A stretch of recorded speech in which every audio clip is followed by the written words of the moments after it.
Okay, so I would like to know who likes cheese. Okay, good. Do you know that for every 1 kilogram of cheese that we enjoy, 9 liters of liquid waste is generated? But don't worry, I don't want to ruin your appetite. I'm here to talk about a solution. So this liquid waste that we call cheese waste, some of them is used to produce whey powder, but still some of them is thrown away. But what happens if this waste isn't a waste at all? It contains lactose, that is a sugar, and a lot of water. So it's full of potential, and I'm going to do something with that.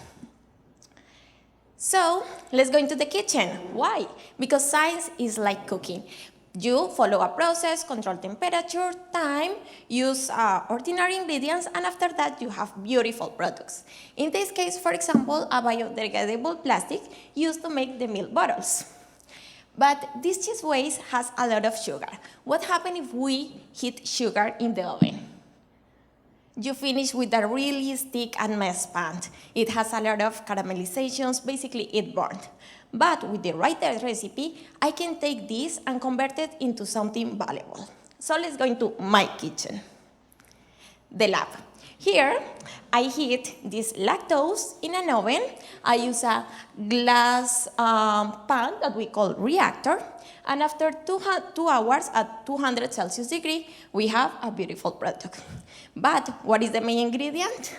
It's a secret, please don't share to anyone. It's a catalyst. It's a powder that I prepared.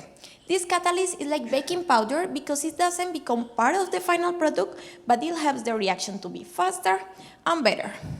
So my main product is the lactic acid. This lactic acid is kind of the same that we have when we do exercise. In this case, it's the key ingredient to produce bioplastics.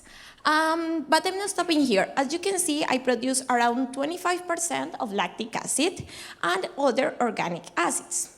The lactic acid is 5 more times valuable than the lactose. So I would like to enhance the recipe, having the perfect time, temperature, ingredients, and produce more of the lactic acid and less of the other products. So that's it. So basically for this, you just need a lab, a clever chef, and a chemical engineer. Thank you so much.